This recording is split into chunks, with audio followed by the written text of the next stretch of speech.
ಪರಿಶುದ್ಧ ನಾಮಕ್ಕೆ ಸ್ತೋತ್ರ ಉಂಟಾಗಲಿ. ದೀರ್ಘಶಾಂತನೂ ಪ್ರೀತಿಪೂರ್ಣನೂ ಆಗಿರುವ ಯೇಸು ಕ್ರಿಸ್ತನ ಪರಿಶುದ್ಧ ನಾಮದಲ್ಲಿ ನಿಮ್ಮೆಲ್ಲರಿಗೂ ವಂದನೆಗಳು.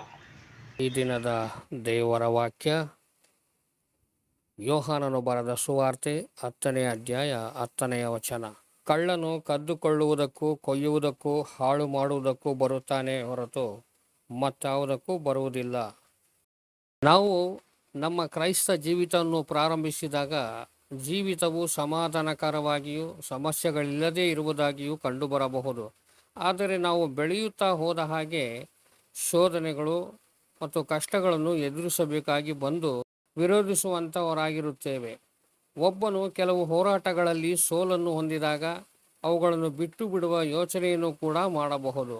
ಶರೀರದಾಶೆ ಮತ್ತು ಪಾಪಭರಿತ ಆಲೋಚನೆಗಳು ಮನಸ್ಸನ್ನು ಆವರಿಸಿರುವುದರಿಂದ ಸೈತಾನನಿಗೆ ಇದು ಮೇಲುಗೈಯಾಗಿ ಪರಿಣಮಿಸುತ್ತದೆ. ಇಂತಹ ಜನರು ತಾವು ಕಷ್ಟಕರವಾದ ಜೀವಿತವನ್ನು ಮಾಡುವುದಲ್ಲದೆ ಇತರರ ಜೀವಿತವನ್ನು ದುಃಖಕರವಾಗಿ ಮಾಡುತ್ತಾರೆ. ಸೈತಾನನು ಕಳ್ಳನಾಗಿದ್ದಾನೆ. ಅವನ ಉದ್ದೇಶ ಕದಿಯುವುದು, ಕೊಲ್ಲುವುದು ಮತ್ತು ಹಾಳು ಮಾಡುವುದು ಆಗಿದೆ. ಅವನು ಮನುಷ್ಯನ ಸಮಾಧಾನ ಮತ್ತು ಆನಂದವನ್ನು ಕದಿಯಲು ಅವನ ದೇಹವನ್ನು ಕೊಂದು ಅವನ ಜೀವಿತವನ್ನು ಮಾತ್ರವಲ್ಲದೆ ಆತ್ಮಿಕ ಜೀವಿತವನ್ನು ಹಾಳು ಮಾಡಲು ಇಚ್ಛಿಸುತ್ತಾನೆ.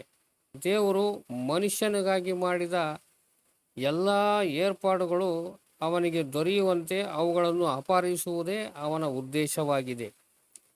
ಸಂತ ಪೌಲನ ವಿಷಯವಾಗಿ ಸೈತಾನನಲ್ಲಿ ಒಂದು ಯೋಜನೆ ಇತ್ತು. ಅದು ಅವನನ್ನು ಹಾಳು ಮಾಡಬೇಕೆನ್ನುವುದಾಗಿತ್ತು.